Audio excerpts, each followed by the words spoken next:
వరద బాధితులకు ప్రముఖుల నుంచి సామాన్యుల వరకు తమ వంతు సహాయం అందించేందుకు ముందుకొస్తున్నారు. ఈ క్రమంలో వరద బాధితులకు తన వంతుగా తాను దాచుకున్న 3,000 రూపాయలు ఇచ్చిందో విద్యార్థిని. స్వయంగా సీఎం ను కలిసి తన పాకెట్ మనీను సీఎం సహాయ నిధికి ఇచ్చింది సాయి సింధు అనే విద్యార్థిని. మహబూబాబాద్ లోని ఓ పాఠశాలలో 10వ తరగతి చదువుతోంది. సాయి సింధును సీఎంతో పాటు మంత్రులు అభినందించారు.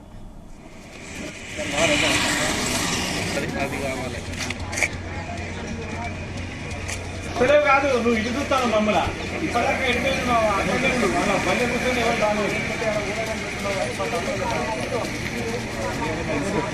పోలీస్ అట పోలీసు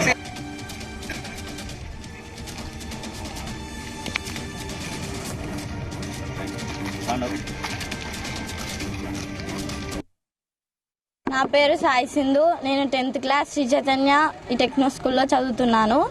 మన రాష్ట్రంలో వర్షాల కారణంగా 2-3 రోజుల నుండి చాలా మంది ఇల్లులు వారికి గాయాలయ్యాయి, ఇల్లులు కూలిపోయాయి. వారికి నా వంతు సహాయంగా యాజ్ ఎ స్టూడెంట్గా సీఎం రిలీఫ్ ఫండ్కి నేను 3,000 రూపీస్ ఇస్తున్నాను. ఈరోజు మానకోటకి సీఎం రేవంత్ రెడ్డి గారు వస్తున్నారు. వారికి నేను ఇది ఇద్దామనుకున్నాను. నాలాగనే ఎంతో మంది చిన్నారులు ఇవ్వాలని కోరుకుంటున్నాను. నా పేరు సాయి సింధు. నేను 10th క్లాస్ శ్రీ చైతన్య ఈ టెక్నో స్కూల్లో చదువుతున్నాను. మన రాష్ట్రంలో వర్షాల కారణంగా 2-3 రోజుల నుండి చాలా మంది ఇల్లులు వారికి గాయాలయ్యాయి, ఇల్లులు కూలిపోయాయి. వారికి నా వంతు సహాయంగా యాజ్ ఎ స్టూడెంట్గా సీఎం రిలీఫ్ ఫండ్కి నేను 3,000 రూపీస్ ఇస్తున్నాను.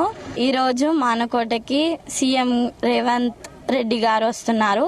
వారికి నేను ఇది ఇద్దామనుకున్నాను. నాలాగనే ఎంతో మంది చిన్నారులు ఇవ్వాలని కోరుకుంటున్నాను. నా పేరు సాయి సింధు. నేను 10th క్లాస్ శ్రీ చైతన్య ఈ టెక్నో స్కూల్లో చదువుతున్నాను. మన రాష్ట్రంలో వర్షాల కారణంగా 2-3 రోజులు